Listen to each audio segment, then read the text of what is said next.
Jesus tells us that if we're not a transformed creation, then he doesn't know us. If we're not completely different than the old life we used to live, then he'll tell us on the last day he doesn't know us. If you're trying to make a noticeable difference in your life, you found the right video. If you're trying to take Jesus more serious this year, you found the right video. Give me less than 2 minutes. And please, you can spread the gospel by sharing this message. The message today, a noticeable difference. There is no mistaking a life transformed by God. The disciples had been vain and fearful when Jesus enlisted them. James and John sought to outmaneuver their fellow disciples in order to gain the places of greatest honor next to Jesus. Over and over, the disciples' actions showed that they did not truly understand who Jesus was.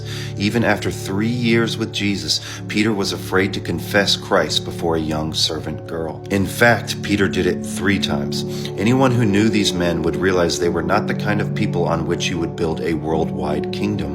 Yet something happened to them as they were with Jesus. The Holy Spirit transformed them, giving them new boldness and wisdom. Now they could perform miracles and preach fearlessly and persuasively to multitudes. Even their enemies noticed in their changed lives the same power they had witnessed in Jesus. Listen to this. Sometimes we desperately want others to believe that we have changed, that we are more godly, more devoted, more spirit-controlled. It is not necessary, however, for those who have been truly transformed by Christ don't need to convince others of the difference. The change will be obvious. Do not become introspective, always focusing on yourself and the small changes that you see happening over time.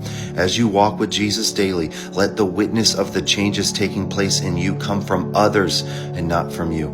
If you have to prove to someone that God has really changed you, then he has not.